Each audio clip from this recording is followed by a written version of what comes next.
All right. I just want to make absolutely sure now that the Green New Deal has come up. I want to make absolutely certain I read this. Now, I know a whole bunch of people will probably hit me and say, that sounds familiar. I know I read a later part of this chapter in the Behold a Dictator, Fascism, and the New Deal. But I don't know if I read this first part because I wasn't sure if it really applied at the time. So I'm going to just do it. Just do it live. Do it, faggot. Like as Dame Pesos would say. Yeah, I can't even barely. Oh my god, he's so fucking funny. From the renegade history of the United States, behold a dictator, fascism, and the New Deal. Social machinery.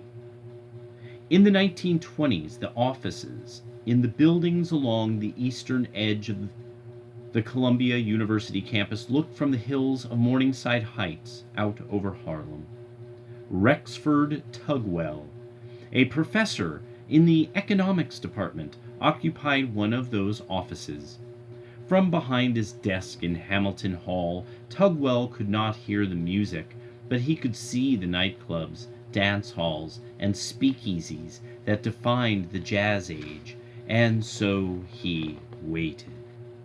Tugwell had been shut off from the pleasures of the body as a child, when asthma and persistent illnesses kept him confined to bed in his rural and isolated hometown in far western New York State.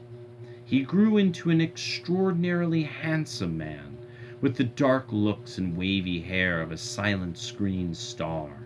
But his illnesses continued, and by the time he reached maturity, he had retreated into a world of books.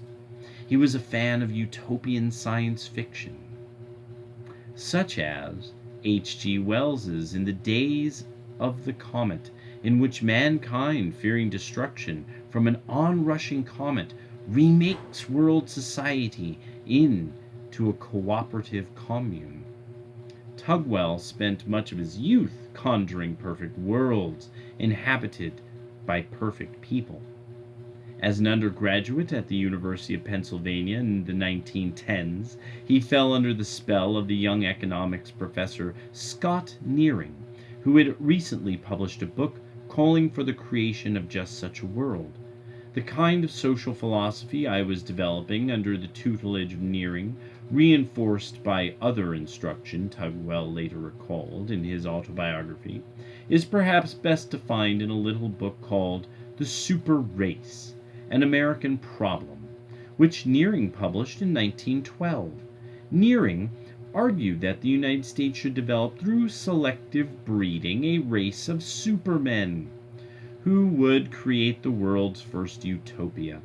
These ideas, which were bastardized versions of Friedrich Nietzsche's philosophy, were then in vogue among German intellectuals who would become the intellectual founders of Nazism.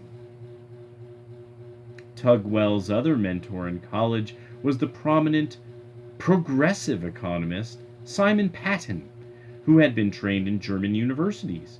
He taught me the importance of looking for uniformities, laws, explanations of the inner forces moving behind the facade of events. Tugwell remembered one of these was the conclusion that our pluralistic system, laissez-faire in industry, checks and balances in government, and so on, must be shaped into a unity if its inherent conflicts, beginning to be so serious, were not to destroy us. From where did Patten get these benign-sounding ideas? He thought that the Germans had the key to that unity in philosophy, in economics, and perhaps in politics. He saw the conflict now so ominously coming up over the horizon as one between the living wholeness of the German conception and the dying divisiveness of English pluralism. Even more ominous was the belief that Patten shared with his German colleagues who would supply the intellectual basis for Nazism, that industrial capitalism and technological advances had softened and emasculated the people, Every improvement which simplifies or lessens manual labor, explained Patton, increases the amount of the deficiencies in which the laboring classes may possess without their being thereby overcome in the struggle for subsistence that the survival of the ignorant brings upon society. Patton's solution to this problem was swift, simple, and breathtakingly ruthless. Social progress is a higher law than equality, and a nation must choose it at any cost. Only the way to progress is the eradication of the vicious and inefficient. But the prescriptions of Nearing and Patton were just academic wishes. Tugwell wished to make them real. The World War was a godsend. When America entered the European conflict in 1917, Tugwell, like many progressives, saw it as a chance to create an industrial engineer's utopia. The government agencies that seized control of major industries and directed the national economy from Washington, the campaigns against vice to maintain the country's discipline and racial vigor, and the creation of 5 million regimented, physically fit men through the draft, filled Tugwell with hope. We were on the verge of having an international industrial machine, he later remembered, but peace dashed his dreams. Only the armistice prevented a great experiment in control of production, control of price, and control of consumption. Through the 1920s, Tugwell looked wistfully out the window of his Columbia office and wrote a series of articles calling for a return to a wartime society when social control and the scientific management of human life would be the order of the day. The stock market crash of 1929 provided his next opportunity. In the early years of the Great Depression, Tugwell wrote a book that he thought America, now in its most desperate hour, could finally take seriously. The industrial discipline and the governmental arts argued for making all of society into a great factory. The book called for removing the dead hand of competitive enterprise and replacing it with central planning. When industry is government and government is industry, the dual conflict deep in our modern institutions will have abated, he said. Naturally, he admired the Italian government for doing just this. Mussolini, he said, had done many of the things which seem to me necessary, and at any rate, Italy is being rebuilt physically in a systematic way. On a frigid winter day in 1932, while walking down the street near his office, huddled in his tweed jacket and overcoat, Tugwell encountered a colleague from the political science department named Raymond Moley. Moley asked if he would like to meet Franklin Roosevelt, then the governor of New York and a candidate for the presidency, to discuss joining Roosevelt's team of advisors. Tugwell, thrilled, accepted the offer, and within a few weeks he was a member of the famous Brains Trust, a small group of academics who built the New Deal. Tugwell would conceive and craft several major initiatives of the New Deal, including the NIRA, the Public Works programs, and many of Roosevelt's agricultural projects. But soon after he started his new job in Washington, Tugwell began to envy his hero in Rome. Mussolini certainly has the same people opposed to him as FDR has, Tugwell later said. But he has the press controlled, so they cannot scream lies at him daily, as he has a compact and disciplined nation. Although it lacks resources, on the surface at least he seems to have made enormous progress. Democracy was the problem, and fascism was the cleanest, neatest, most efficiently operating piece of social machinery I've ever seen It makes me envious. While Tugwell came to his love for regimentation through the life of the rationalistic mind, General Hugh Johnson came to his through another major source of New Deal culture, the military. With a round Irish face reddened by alcoholism, Johnson looked and drank like W.C. Fields, but he did not share the comedian's individualism and irreverence toward authority. As a teenager in the Wild West town of Alva, Oklahoma, Johnson voluntarily participated in twice-weekly drills with the local militia company. He was so enamored with thoughts of war that when he was 15 he attempted to enlist with Teddy Roosevelt's Rough Riders to fight in the war against Spain. Foiled from becoming a child soldier by his father, Johnson nonetheless enrolled at West Point when he was just 17. Later, as an officer in the Army, he relished directing drills, roll calls, parades, reviews, and marches. He was known to scream at soldiers for the smallest violations of protocol. While serving in the Army, Johnson began a side career as a writer of short stories for magazines in which boys in the military learned discipline, loyalty, and self-sacrifice, and make themselves into men.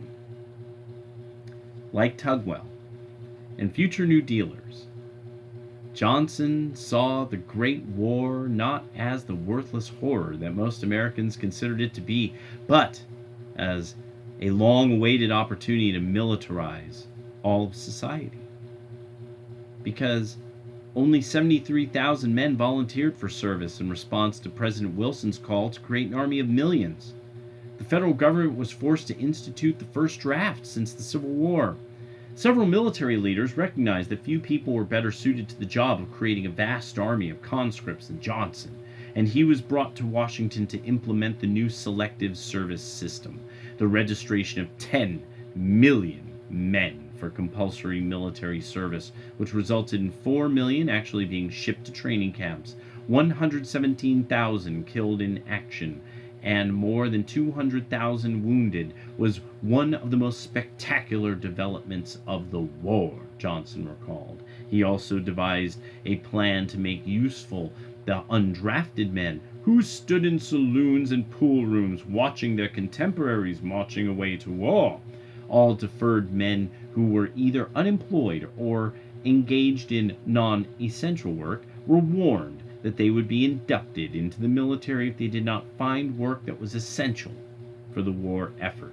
Johnson boasted that the work or fight order forced 137,255 bartenders, private chauffeurs, men hairdressers, and the like that are pansies to take jobs that the government considered essential.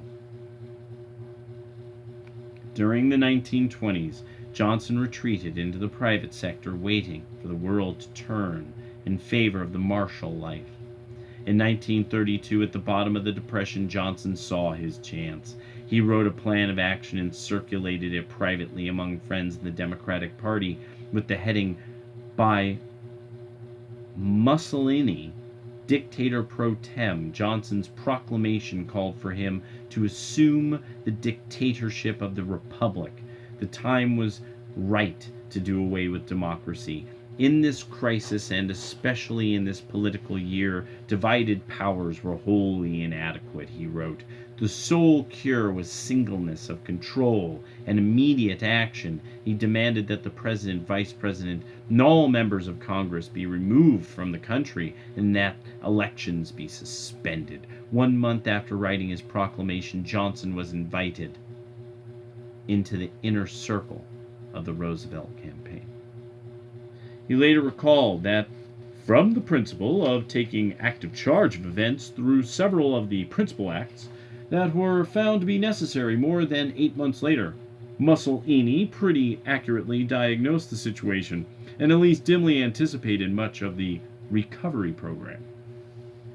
When it came time to draft the National Industrial Recovery Act, NIRA, Johnson successfully argued for the president alone, rather than Congress, to have supervisory power over the code authorities. When the act was passed, Roosevelt, perhaps out of gratitude, made Johnson the first administrator of the NRA. By then, Johnson had discovered the writings of the Italian fascists. He distributed books written by Mussolini's education minister to other members of the Roosevelt cabinet, and in a speech called The Italian Dictator, the Shining Example of the 20th Century, Johnson brought in Donald Rickberg, a progressive labor lawyer who drafted the NIRA to be the general counsel of the NRA. Rickberg, what did I put here? Okay, no. Wait. Yes, National Recovery Act, and that was National Industrial Recovery Act. Okay, there we go. Rickberg recalled that the drafting of the law grew out of a desire to end parliamentary democracy and establish autocratic rule in America. America did not want to reform its bad habits, he said, and someone had to do it for the people. America is not going to choose to do anything which a large number of Americans do not wish to do, so long as democratic government can endure and politicians can evade a perilous issue. Rickberg wrote what he called the inefficiencies and corruptions of popular government were replaced by a single leader. We called for a man of action, and we got one. The American people might well go down upon their knees and thank God that there came into power the man who alone could save them, the man of action. As the legal historian James Q. Whitman puts it, the two leaders of the NIRA were marked anti-parliamentarians, the true creatures of the crisis atmosphere of 1932 through 33. Two other creatures of that crisis, Roosevelt and Hitler, shared a devotion to the soil and a belief that their nations could be redeemed by merging with it. First, they both established control over agriculture, in the United States through the Agricultural Adjustment Act of 1933, and in Germany through the Estate for Agriculture. The national government decided how much farmers would produce, how much they would charge for it. Roosevelt and Hitler both saw the family farm as the root of national virtue. For the president, the country was the only place to establish a real home in the traditional American sense. For the Führer, peasants were the foundation and life source of Germany and the source of national fertility. As governor of New York, Roosevelt established a program to pay for city families to move to farms so that they may secure through the good earth the permanent jobs they have lost in overcrowded cities and towns. As president, he launched a program designed by Tugwell called Subsistence Homesteads, which provided families with a modern but inexpensive house and outbuildings located on a plot of land upon which a family may produce a considerable portion of the food required for home consumption. Likewise, the Nazis subsidized the construction of homes in rural areas in order to encourage self-sufficiency and to alleviate overcrowding in the cities. In Italy, one of Mussolini's most ambitious projects was the drainage of a 300-square-mile marshland near Rome and the establishment of independent family farms on the reclaimed land. As the German cultural historian Wolfgang Schivelbusch has written, fascism, National Socialism, and the New Deal all made the garden settlement into a cornerstone of their plans for a new form of civilization, feeding popular enthusiasm with appealing words, images, and projects. Roosevelt's favorite New Deal initiative was the Civilian Conservation Corps, also created in 1933, which placed young men in military-style camps and put them to work in the nation's hinterland. The Nazis, too, improved much of the German countryside through labor of youth housed in work camps. There was furthermore little difference in appearance or intent, according to John Garrity, between Nazi work camps and those set up in America under the Civilian Conservation Corps. Roosevelt praised the CCC for getting young men off the city street corners. Hitler said, the Nazi work camps saved German youth from rotting helplessly in the streets. Both the New Dealers and Nazis designed the programs to shape young men into citizen soldiers. The U.S. Army was put in control of hundreds of thousands of volunteers who enlisted in the CCC. Corpsmen were required to stand at attention, to address their superiors as sir, and to attend morning and evening flag-raising ceremonies. One corpsman remarked in a letter home, "The engineers and technicians teach us to be soil soldiers, a name they call us here because we are the army who are training to repel the enemies of the land." Toward the end of the 1930s, as America moved closer to war, this militarization of youth became the undisguised purpose of the CCC. In 1940, Congress mandated non-combat military training for all CCC enrollees. The director of the program, James J. McKenty, explained that the military emphasis was necessary for converting unemployed young men without work experience into strong, vigorous young men who could drive trucks, tractors, which are the first cousins to tanks, build roads, bridges, telephone lines, which would aid in the advancement of industrial defense and in the strengthening of the military force. Renegade History of the United States. From the chapter Behold, Dictator, Fascism, and the New Deal. From the section Social Machinery.